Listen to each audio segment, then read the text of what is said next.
What's up, guys? Thanks for joining me again on the Bleacher Report. I've been doing some scouting work, and today I got a scouting report for you for the defensive tackles that will enter the 2018 NFL Draft. I just want to make sure that I'm clear on letting you guys know that I do not watch highlight tapes or highlight videos whenever I'm doing the scouting work. I actually watch real scouting videos. So if you just watch a highlight video or highlight tape, whatever you want to call it, all you're going to see is the things that they do good and the things that they do right. And it don't matter if a guy should be drafted 253rd overall. Just watching a highlight tape, you're going to think, man, that guy's definitely going to go in the first round. So I watch actual scouting videos, actual tape, actual game footage. And some of this film is from 2016, some of it's from 2017.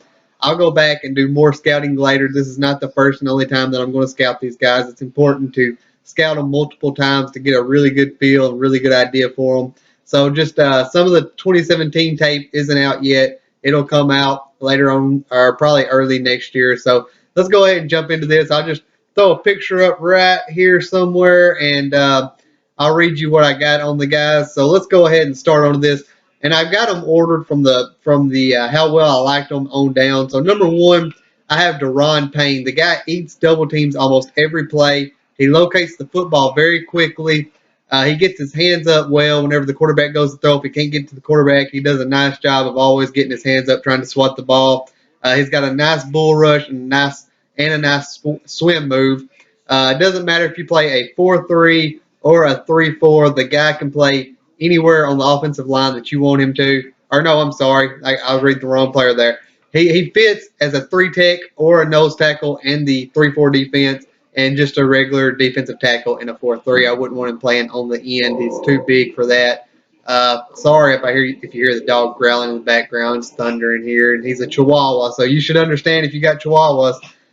He's got multiple years starting experience at Alabama, and I'd like to see him play with better leverage in the run game. He comes up and he attacks a little high. I'd like to see him get his hands a little lower, get more of a push on the offensive lineman. But he is my favorite defensive tackle right now in this draft from what I've seen so far. Moving on to my number two guy, and that is Trenton Thompson out of Georgia. And just let me tell you something right now.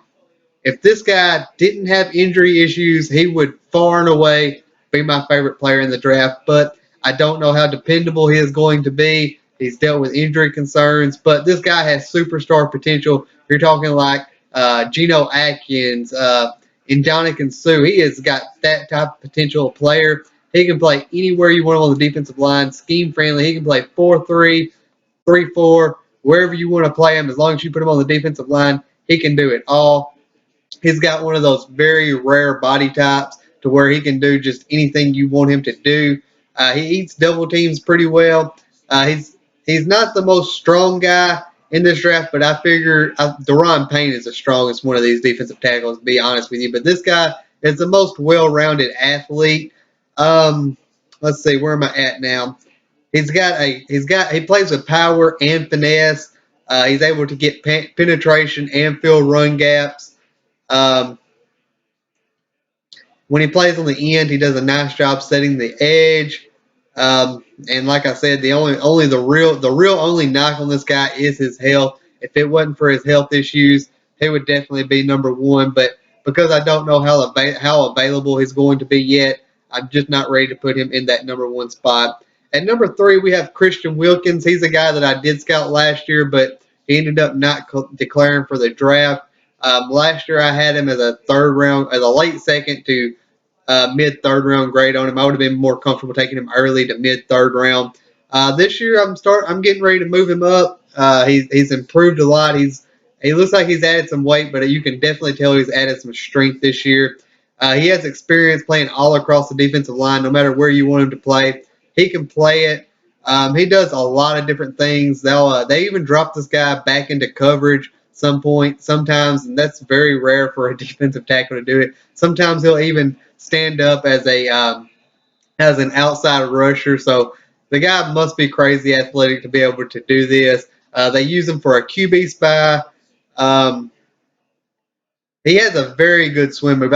He gets penetration like no one else in this draft, and that must be why they put him on the edge and let him rush from a standing up rusher position because his swim move is just so great. He just he's automatic penetration on that offensive line. Even when they double team him, he's still able to get penetration sometimes and get to the quarterback. So that's just ridiculous there. Right now, just from what I've watched this year from right now, like I said, I will go back and scout again. But for right now, I see him as a late first to mid second round grade on him. But there's going to be a lot of quarterbacks taken in this first round, a lot of receivers taken in this first round. Defensive tackle is a position that I don't really have a lot of value in. That's just me, myself, personally talking. There could be GMs out there who will take a defensive lineman at number one over, well, a defensive tackle. Of course, if you play an edge rusher, you can go defensive. You can go number one overall. Myles Garrett did it last year. But defensive tackle, there might be a GM out there who would take a defensive tackle number one overall. For me, I wouldn't want to take one no earlier than 20, 15 if he was exceptionally well. But that's just me. So that's why I kind of give him a more harsh grade. So moving on, or no, let me continue with him. I'm sorry, I apologize. He plays with high energy and a high motor. I would just like to see him add more tools to his pass rush. He does have that nice swim move, but I like to see his footwork get better. I like to see his bull rush and more things. The swim move is something that he constantly relies on, and NFL offensive linemen will catch on to that and get past it pretty quickly. Moving on to Vita Vea, defensive tackle from Washington. He is a very powerful man, just like Daron Payne. He eats double teams. This guy plays with good leverage and hand placement. He's a little bit better than that at Daron Payne. He fills his gaps well, but he's not much of a pass rusher. He's more of a stuff the gap, stop the run game type of player. I think his best fit would be as a nose tackle in a 3-4 defense. Just for me, in the 3-4 defense, I want my guy in the middle to be a very, very big man. I don't want one of these smaller. I don't want a defensive tackle on the smaller side. I don't want one of these 265, 270, 280-pound guys in the middle when I play a 3-4. I want 300 plus. I want 320, 330. I want one of them really, really big guys in the middle of my defense. So I feel like he fits the best. Um, the only thing really about him is he tries to arm tackle a lot, which causes him to miss tackles. And I'd like to see him get off of his blocks a little bit quicker. Sometimes he's not able to get off his blocks when he's on one-on-one, but a lot of times it takes two to block him just because of his size. Moving on, my number 5, and this is a lot of people's first favorite or their most favorite defensive tackle in this draft, but I do see it, but I don't. He's just not the type of player that I personally like. So that might be why I have him lower. A lot of times in a lot of mock drafts I see he's the first defensive tackle off the board, and that's Maurice Hurst out of Michigan. He is very fast off the ball. He's the fastest defensive tackle off the ball in this class, and that's why a lot of people like him. He plays with good leverage. He recovers quickly when he gets hit low. Whenever the offensive linemen try to go at his knees to take him out, he recovers quickly from that. He does a nice job filling in the gaps in the run game. I think his best fit would be on the outside in a 3-4 defense, but he'd be all right in a defensive tackle role in a 4-3. But I wouldn't like him at nose tackle in a 3-4. Reeds plays well. Would like to see him gain strength for the NFL. He's not real macho. He's not real strong. I'd like to see him be able to hold his ground in double teams better. A lot of times when he gets double teamed, he's just completely taken out of the play. Whenever I say that, I mean with the guys who eat double teams well, I mean that they're able to stand their ground and they're able to fill that gap, even though there's two guys trying to push him out of the way. He's able to stand in there and keep that gap closed. So moving on at number 6, and this is a guy, Maurice Hurst is a guy that I believe is going to start falling as we get closer to draft time because, like I said, there's a lot of people who he's their favorite defensive tackle, and I feel like he's going to fall closer to draft time. This guy's a guy that I believe could rise up draft boards once we get closer, and that's Dontavious Russel out of Auburn. He also gets off the ball quickly, but he's bigger than Maurice Hurst. He's got better size to him. My light's flickering off and on here is storming. He uses his hands well. He gets off his blocks pretty good. He plays with a high motor. He fills the gap in the run game well. He would be scheme friendly off. He would be scheme friendly if anywhere you wanted to play him on the defensive line, except for a defense being in 4-3. I mean, he could do that because of his speed, but because of his size, I think he would fit better in the middle or on the end in a 3-4. He might need to get a little bit bigger for the NFL. He's already big, but he might need to get a little bit bigger. It might just be the film I've watched where he looks a little small, but I think he's going to be all right in the NFL. Next is Derrick Nnadi.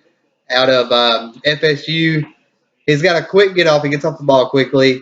He can hold his ground while being double teamed. He would fit best at nose tackle in a 3-4 or defensive tackle in a 4-3, of course. That's how most of these players are. He doesn't miss tackles. This guy's a good tackler. If he gets his hands on you, you're going down. He does a nice job of wrapping his guy up, which is very important in the NFL. When you're playing at the college football level, you should already have this down. But I would like to see him do a better job of getting off his blocks. A lot of time he has a hard time getting off his blocks. Needs more tools in his pass rush arsenal. He's kind of like Vita Vea. He's more of a run stuffing player. He doesn't really rush the passer too much, but he's more of a guy who gets in there and fills his gaps and don't let the running back get through. At number 8, I have Andrew Brown out of Virginia. This is what I have to say about him. He's used a lot across the defensive line, like Christian Wilkins. As he plays standing up and at defensive tackle, so that's kind of rare. I don't see that happen a lot. Um, he fits anywhere you need him on the defensive line because he's got one of them body types, kind of like what was his name? Trenton Thompson. He's got that same kind of similar body type to him, but I don't think the talent level is there. Um, he's more of a pass rusher than he is a run stuffer, so he's more of a guy who you'd really want to have on third down, kind of like Maurice Hurst. Um, let's see. He gets off his blocks well. He's got nice footwork and a nice swim move. We like to see him play more decisive and feel his run. What I mean by more decisive is he gets in there and he can't decide if he's going to blitz the outside or if he's going to blitz the inside, if he's going to try to go straight through or he just needs to make up his mind where he's going to go quicker, make faster decisions, and that will probably translate into better numbers for him. And let's move on to my last guy at number 9. I believe, yes, number 9, and I will do more of these, so don't worry. Dre'mont Jones out of Ohio State. He's kind of like Maurice Hurst.